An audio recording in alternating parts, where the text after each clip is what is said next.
Hi there, my name is Dr. Stephen Hibbs and I'm a haematologist, so I specialise in blood and including blood cancers. I'm also a researcher based at Queen Mary University of London. And I realised in my practice that I was concerned that people who didn't speak fluent English weren't getting good enough information about treatment before starting it. And sometimes people even come to harm because they didn't understand enough about their treatment. With a team of researchers from University College London, the Centre for Translation Studies, with other haematologists, including Dr. Islam and Dr. Rahman, and then with many community partners from across Tower Hamlets, Hackney and Islington, we devised this research programme called Translate Myeloma. And today is the 6th and final session that we're doing. We're testing two things. Number one, we want to understand, does machine translation, where people use Google or similar to translate, is that good enough for health information? We're not sure it is, but we want to test what people understand with a human translator who translates documents or Google. And number two, we want to see, does it make a difference if we give written information when patients are consenting to treatment?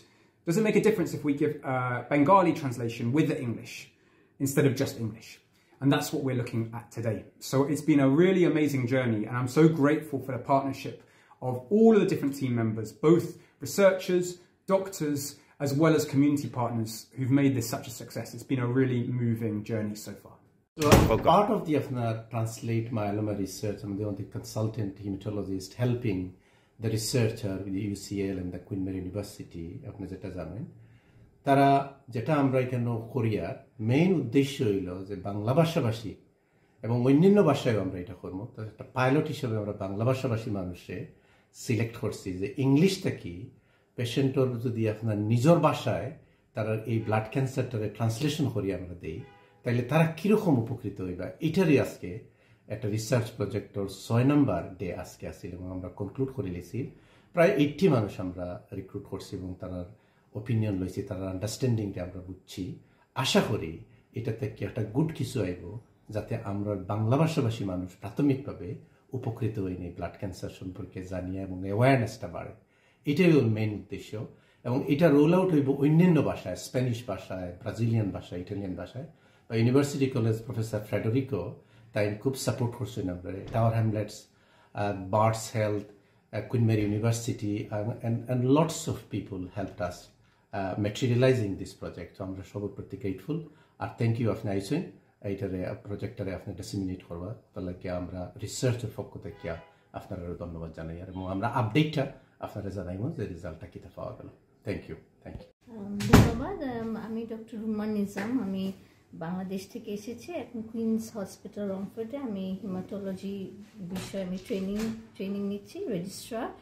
এবং আমি এই প্রজেক্টের ব্যাপারে 2-3 মাস আগে আমি শুনেছি এবং আমি খুবই এটা আগ্রহ প্রকাশ করেছি আমার অংশগ্রহণে, mainly as a volunteer and as for experience, research এক্সপিরিয়েন্সের জন্য, যাতে আমি আমার দেশ থেকে যারা এসেছে বাঙালি রুগীরা তাদেরকে আমি সাহায্য করতে পারি। কারণ আমি প্র্যাকটিসে দেখেছি যে ওদের অনেকখানি অসুবিধা হয় যখন তারা ক্লিনিকে আসে, ডাক্তারের সাথে কথা বলে, অনেক কমপ্লিকেটেড বিষয়গুলো ওনারা বুঝতে পারে না, কারণ এগুলো অনেক জটিল, তাই না? তো ওনাদেরকে যদি আমরা সাহায্য করতে পারি, এই যে ধরেন এই লিফলেটগুলো যদি আমরা বাংলায় সুন্দরভাবে এগুলো আমরা যদি অনুবাদ করে ওনাদের বুঝার জন্য, এবং এই যে চিকিৎসার যে কনসেন্ট ফর্ম এবং এগুলো যদি আমরা অনুবাদ করি এবং ওনারা যদি বুঝতে পারে ওনারা এবং ওনাদের পরিবারে, এটা খুবই উপকারে আসবে এবং ওরা পুরো চিকিৎসাটা অনেক ভালোভাবে বুঝতে পারবে।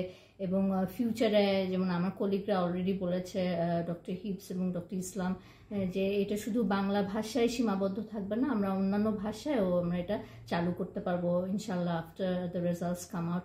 And I am very happy and please যে আমি এই রিসার্চে গবেষণা পার্টিসিপেট করতে পারছি। ইনশাল্লাহ আমি আমার বাঙালি আপাদের এবং ভাইদের আমি সাহায্য করতে পারি, আমি খুবই কৃতজ্ঞ।